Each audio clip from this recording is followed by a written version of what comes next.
ജയറാമിന്റെ ചിത്രമായ ഭാഗ്യദേവതയിലൂടെ ബാലതാരമായി സിനിമയിലേക്കെത്തിയ നടിയാണ് നിഖില വിമൽ. ഒരുപടി നല്ല ചിത്രങ്ങളിലൂടെ നിഖില മലയാളി പ്രേക്ഷകരുടെ ഇഷ്ടനടിയായി മാറി. മലയാളത്തിനു പുറമെ തമിഴിലും തെലുങ്കിലും പ്രാധാന്യമുള്ള വേഷങ്ങൾ ചെയ്യാൻ നിഖിലയ്ക്ക് സാധിച്ചിരുന്നു. ഇപ്പോൾ തുല്യതയെക്കുറിച്ച് സംസാരിക്കുകയാണ് നിഖില വിമൽ. തന്റെ മുന്നിൽ ആൺകുട്ടിക്ക് മാത്രം പ്രത്യേക ആനുകൂല്യം കൊടുക്കുന്ന സന്ദർഭങ്ങൾ ഉണ്ടായപ്പോഴൊക്കെ താൻ പ്രതികരിച്ചിട്ടുണ്ടെന്നും വീട്ടിൽ കാര്യങ്ങൾ സംസാരിക്കുമ്പോൾ അവരെ ആൺകുട്ടിയല്ലേ എന്ന് അമ്മ പറയുമെന്നും നിഖില പറയുന്നു. എന്നാൽ തങ്ങൾക്ക് കിട്ടാത്ത എന്ത് ആനുകൂല്യം അവർക്കും ഇല്ലെന്നാണ് താൻ പറയുന്നതെന്നും തങ്ങൾ ചെയ്യുന്ന എല്ലാ ജോലിയും അവരും ചെയ്യേണ്ടി വരുമെന്നും നടി പറയുകയാണ്.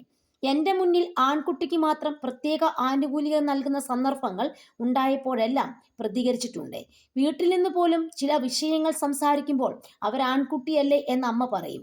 ഞങ്ങൾക്ക് ലഭിക്കാത്ത ഒരു ആനുകൂല്യവും ആൺകുട്ടികൾക്കും ഇല്ല എന്ന് ഞാനും ചേച്ചിയും അപ്പോൾ അമ്മയോട് പറയും. വീട്ടിൽ ഒരു ആൺകുട്ടി വന്നാൽ ഞങ്ങൾ ചെയ്യുന്ന എല്ലാ കാര്യവും അവനും ചെയ്യേണ്ടി വരും. ആരെങ്കിലും ഞാൻ ആൺകുട്ടിയാണ് അത് ചെയ്യില്ല എന്ന് പറഞ്ഞാൽ അവനെ കൊണ്ട് എന്തു തന്നെയായാലും ഞങ്ങൾ ആ പണി ചെയ്യിപ്പിക്കുമെന്നും നിഖില പറയുന്നു. ശരിക്കും പറഞ്ഞു കഴിഞ്ഞാൽ പെൺകുട്ടികളെക്കാളും കൂടുതൽ ജോലി ചെയ്യേണ്ടത് ആൺകുട്ടികൾ തന്നെയാണ്. കാരണം പെൺകുട്ടികൾക്ക് ഒരുപാട് ഫിസിക്കലി പല പല ബുദ്ധിമുട്ടുകൾ അനുഭവപ്പെടുന്നവരാണ്. ആൺകുട്ടികൾക്കാണെങ്കിൽ ഈ വക ബുദ്ധിമുട്ട് ഒന്നും തന്നെയില്ല.